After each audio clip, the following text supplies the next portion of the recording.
Olá, meus queridos, olá, minhas queridas participantes de 3 semanas, voluntários e todos vocês que estão aí nos seguindo. Que bom ter todos vocês aí junto com a gente mais uma vez, mais um dia, né? Para que a gente esteja aqui dando sequência no nosso devocional, nossas reflexões e comentários devocional Um Dia de Cada Vez, editado pela editora Inspire, da Igreja da Cidade, em São José dos Campos, que nós como pais, Paróquia Anglicana Espírito Santo, nossa Igreja Anglicana no Brasil, na região metropolitana do Recife, mas já no bairro de Piedade, município de Jaboatão, nós temos nos servido aqui desse devocional e tem trabalhado muito em nossas vidas e nós temos compartilhado, né? Trabalhado na nossa comunidade, trabalhado em comunidades nas nossas igrejas irmãs, nós temos compartilhado isso com eles também e outras igrejas, inclusive de outras denominações. Então, nosso objetivo, nosso intuito, né? Nosso propósito aqui é compartilhar essa possibilidade, né? Que nós temos de estar mudando a nossa vida, a nossa forma de pensar, né? Tantos tratando de tantas coisas do passado que nos atrapalham, que nos prendem, que nos atrasam, né? Assim, vamos dizer assim, o nosso servir, a nossa entrega ao Senhor. É isso que nós estamos fazendo, é isso que nós temos feito aqui. Olha, e nós estamos dando sequência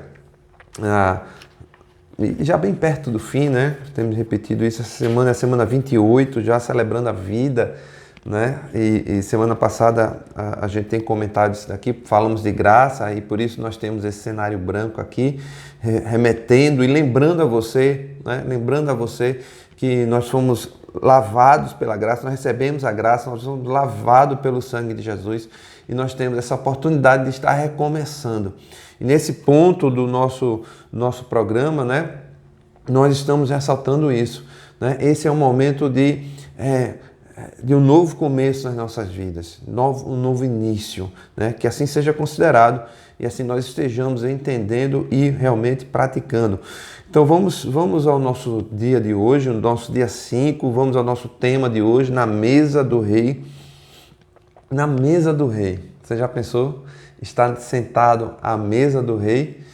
Pois é assim que eu e você já estamos e já faz tempo. Talvez você não tenha percebido, mas nós estamos sentados à mesa do rei.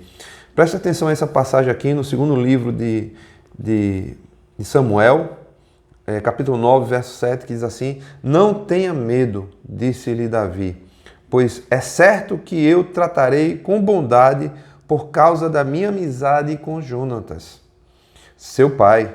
Vou devolver-lhe todas as terras que pertencem a seu avô Saul, e você comerá sempre à minha mesa. Olha, deixa eu lembrar aqui a você a que essa história remete. Essa história remete, né, primeiro, à grande amizade que havia entre Davi e Jonatas. Né? Essa amizade foi desenvolvida apesar da relação, né, que havia, ou vamos dizer assim, do ciúme que havia de Saul em relação a Davi, mas independente disso, Jonatas, que era filho de Saul, desenvolveu essa relação tão importante com Davi. Né? Jonatas ficou ali entre a cruz e a espada, né? Vamos dizer assim, como a gente usa nesse ditado, né? Ao mesmo tempo que ele era fiel a seu pai, ele também era fiel a Davi. Foi uma situação muito difícil de Jonatas. E o que acontece? Jonatas teve um filho, né? Teve um filho que durante quando Saul foi morto e Jonatas também, né, foram derrotados, na fuga, nesse momento de fuga, o seu filho Mefibosete era pequeno e a ama que cuidava dele durante a fuga deixou ele cair. E nessa queda ele ficou deficiente do pé, né? E ele se tornou então uma pessoa deficiente. E naquela época, pessoas assim eram indesejáveis, né? Estarem na convivência com as outras pessoas. E o que acontece? Acontece que ele foi colocado para viver lá numa cidade distante. Né? Uma cidade chamada Lodebar. Lodebar seria um local de sequidão, uma cidade onde as pessoas eram colocadas lá, as pessoas esquecidas eram colocadas lá. E foi assim que Mefibosete viveu durante um bom tempo da vida dele, né? Por conta dessa deficiência dele. Então veja, o que a gente pode começar a perceber, vamos começar a perceber algumas coisas aqui, né? Algumas coisas aqui. Mefibosete tinha uma origem de realeza. Ele era filho do rei, era neto do rei Saul, filho de Jonathan, que era filho de Saul. Então ele era neto de Saul. Então ele tinha uma origem, a origem familiar dele era uma origem de realeza. Mas o que acontece? Acontece algo na vida dele, que não foi por culpa dele, mas uma situação da vida que o levou a ficar deficiente. E ele passou então, por conta disso, com a morte do seu pai, com a morte do seu avô, passou a viver num ambiente, vamos dizer assim, hostil, num ambiente sem perspectiva, numa cidade dos esquecidos. Mas aí, agora, né, Davi se lembra de uma promessa que ele tinha feito a Jonatas, de cuidar da família dele, caso algo acontecesse a Jonatas.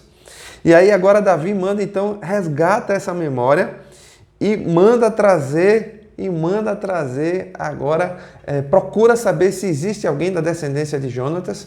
E o servo, né, que era o servo de Saul na época, Ziba, lembra que existe sim o filho de Jonathan, e ele está lá nessa cidade que acabamos de falar. E então Davi manda trazê-lo de volta. Trazê-lo de volta para quê?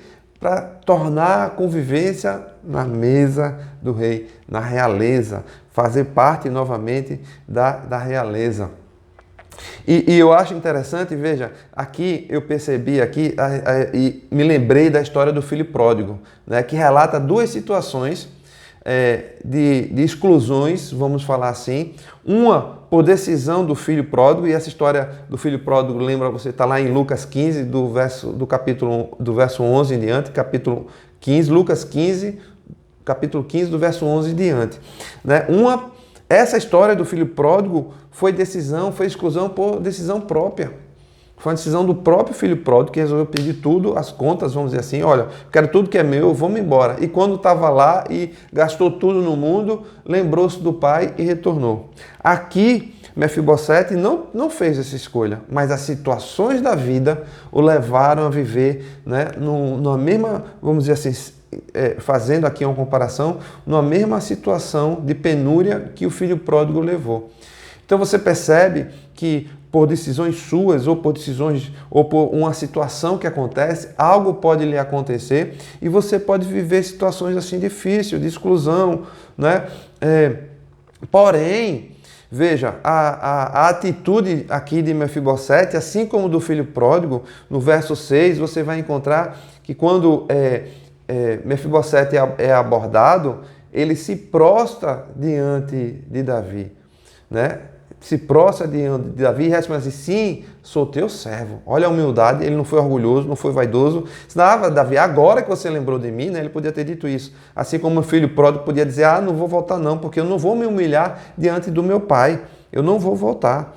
Mas os dois tiveram atitude, seja o que tomou a decisão de afastar-se, de apartar-se, seja aquele que foi esquecido ali por um tempo, né, por sua deficiência. E assim é a nossa vida. A mesma forma, veja, nós temos a origem de realeza, porque nós fomos criados por o Senhor, a sua imagem, a sua semelhança. Mas nós nos afastamos pelo nosso erro, pelo nosso pecado, pela história de vida que nós temos. Né? E nós fomos ali, sofremos uma deformação, assim como o Mefibosete sofreu, assim como o filho pródigo sofreu, nós sofremos deformações em nossa vida. Né? No nosso caráter, na nossa forma de viver, passamos a viver com pessoas que não devíamos viver, em ambientes que não deveríamos estar, tomamos decisões, nos afastamos de Deus por nossa escolha ou por um ambiente criado em nossa volta, não importa. Mas agora, né? Agora não, no nosso caso aqui, desde sempre, nós temos a oportunidade de ter isso restituído em nossas vidas. O que nos resta é ter a humildade de reconhecer isso e nos voltarmos para o Senhor e fazermos aquilo que for necessário, fazermos o que seja suficiente para que a gente esteja novamente à mesa do Rei, à sua disposição. Porque Ele nos resgatou. Ele já nos deu isso. Agora, qual é a nossa resposta? Independente se formos nós ou não. Veja, muitas vezes as pessoas, porque foram vítimas de uma situação, ficam se pegando nisso a vida toda. Mas agora você tem consciência, você é adulto, você pode escolher viver, continuar vivendo da mesma forma que essa situação te levou, ou da escolha que você fez. Lembrando aqui que nós temos essas duas histórias, por decisões nossas, ou decisões de terceiros, ou de uma situação. Ou agora escolher se render, se resgate. Essa é a boa nova. O Senhor nos resgatou. O Senhor nos deu novamente a possibilidade de estarmos no seu palácio, sentado à sua mesa. Qual é a minha escolha? Qual é a sua escolha? Embora possamos ter algumas imperfeições, e nós as temos, Jesus nos convida a nos sentarmos à mesa do Rei. Ele nos aceita de volta, independente das nossas falhas, independente das nossas deformações. Sentarmos à mesa do Rei e desfrutarmos juntos do banquete real. Meu irmão, minha irmã, você e eu estamos sendo convidados para um banquete real por Jesus. Vamos aceitar? Essa vai ser a minha oração hoje. Senhor, eu quero, Pai, te pedir humildade no nosso coração para que nós aceitemos esse banquete, para que nós nos sentemos de volta à tua mesa e possamos nos servir de tudo que o Senhor tem para nós, Senhor. Nós queremos, nos ajuda, Senhor, a ter essa comunhão contigo de novo, em nome de Jesus. Amém, meu irmão e minha irmã. Se Deus permitir, amanhã estaremos mais uma vez juntos. Até lá.